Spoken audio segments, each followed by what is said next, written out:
All right. Thank you, Mr. Arun. It's me again, Adam here.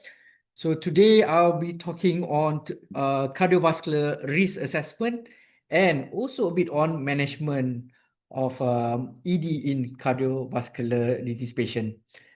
So these are our learning objective to understand the association between cardiovascular comorbidities and ED, and also to learn on cardiac risk assessment and management of ED with cardiac disease. So to begin with, we know that, as I mentioned just now, 1 out of 3 men are at risk of having ED, and this ED and cardiovascular disease are both common condition, are frequently coexist. So based on a local cross-sectional study, it has been reported a prevalence of roughly about 90.4% of ED. And if you look at the yellow box here, the prevalence of ED is more than 70% among men with cardiovascular disease. So, as I've mentioned many times, ED and CVD goes, hand in hand. They share the same risk factor and also pathophysiology. If you look here, these are some of the modifiable risk factors for CVD shared with ED. For example, hypertension, hyperlipidemia, diabetes mellitus, obesity, lack of physical exercise, cigarette smoking, poor diet, excess alcohol consumption, and psychosocial stress, including depression. So, when you look at this cohort study on patients with ED, showed severe ED predicted major adverse cardiac event MACE with hazard ratio of 1.75. And we know that ED could be the initial manifestation of a spectrum of clinical condition that eventually lead to coronary artery disease and peripheral vascular disease. So based on this meta-analysis published in 2011, suggested that ED was associated with risk not just of CADs, stroke, but also all-cause mortality. So I'll just mention a few things about arterial size hypothesis. And this is a very powerful table that you can utilize to sort of like, encourage patients to control their lifestyle and to control their diseases. For example, here, penile artery is the smallest artery in the body, ranges about 1.1 to 2 millimeter, as compared to other arteries such as coronary carotid femoral artery. So you know that if a person who have 50% blockage of penile artery, they might contract it with mild ED, and it can progress to severe ED when it is blocked totally. And based on many studies out there, down in line, maybe in 3 to 5 years time, they can end up having other cardiovascular diseases, such as mentioned here, coronary artery diseases, stroke, and also increase in terms of all-cause mortality. So when we talk about ED and also CVD, the main purpose as a primary care physician, you need to segregate between the myth and fact. Obviously, everyone was worried to start on PDE5 inhibitors. Everyone is worried post-MI cases, when to start, how to start. So these are some of the safety recommendation that you can apply on your patient. So they need to undergo a full assessment. When you talk about sexual activity, especially acute event such as MI or intervention. And these patients are being stratified based on the cardiovascular system, such as, chest pain, disease severity, recency of cardiovascular events, as well as functional capacity. So this is a very important, slide. Hopefully you can understand after this how to sort of like, segregate or,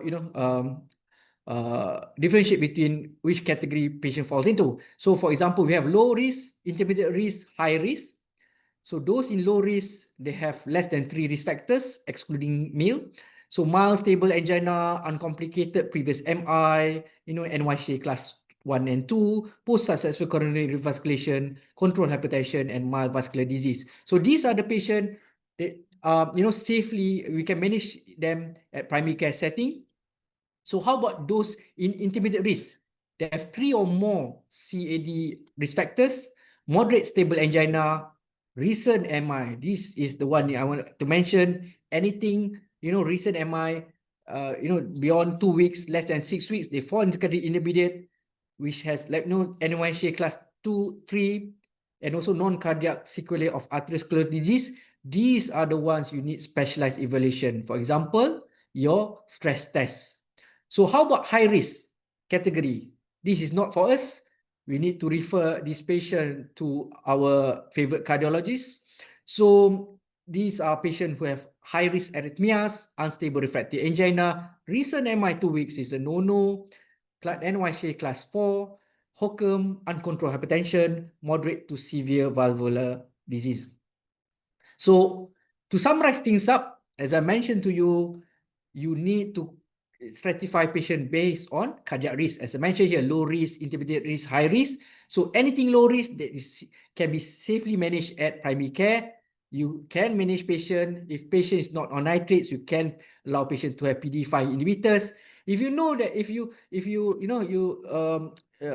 if patient complaining of regular chest pain, I'm sure they're not in under category low risk. They have maybe unstable angina or uncontrolled, coital angina.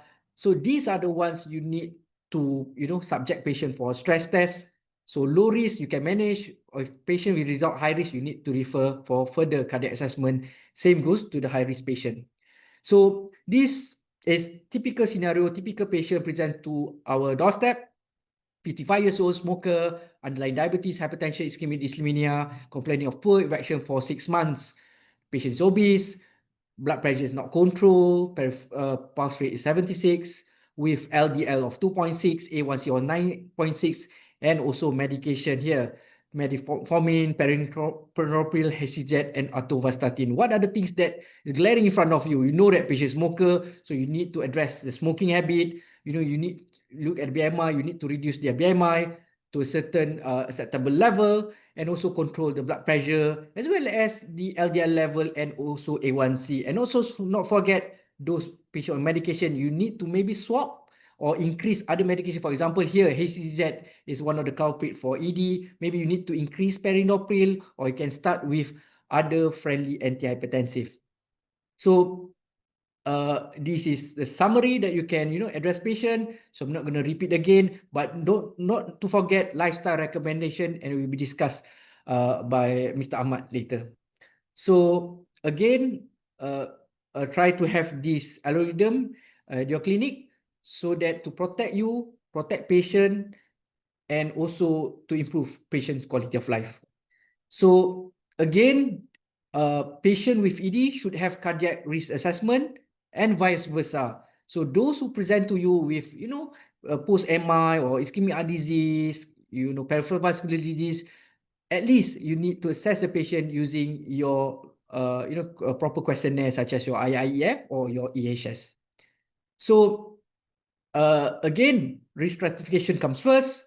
Not to forget addressing psychological factors. This is very, very crucial because of fearing of pain while having sex.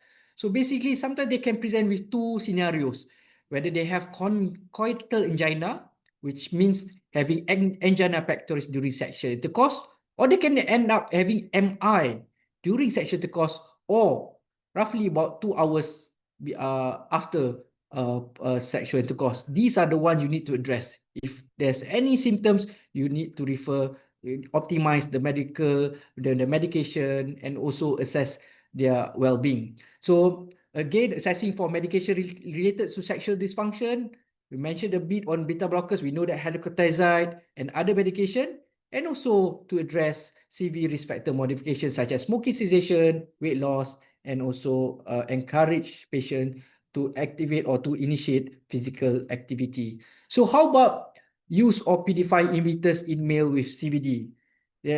Obviously, when we have this issue with many GPs, as well as trainees at times, you fear of you start off PD-5 inhibitors, the patient may end up having MI or no, so not. So based on the latest meta-analysis, it does not correlate with any of the CVD or MIS effect. But if you look at the recent study, those on PDE5 inhibitors, especially those with CVD, lives longer than those not on PDE5 inhibitors. So if you look here, sildenafil 50 mg was the most effective in improving IF score when compared with placebo among patients with CV disorders. And tadalafil 10 mg on demand improved IF score in all risk group. However, a few factors were associated with the failure of tadalafil to achieve complete responsiveness, hypertension, higher Framingham score, severe ED at the beginning of treatment.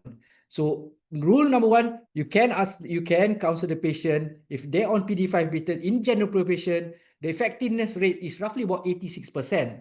So those with diabetic, maybe CV, like less, a bit lower, roughly about 50% of efficacy.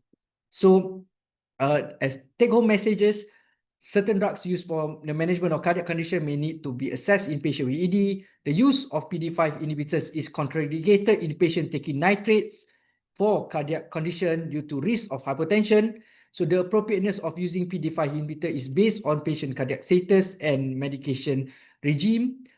A multidisciplinary team consisting of cardiologists, urologists, family medicine specialists, psychiatrists, and or rehab physicians are important in managing patients with ED and cardiac disease. Thank you.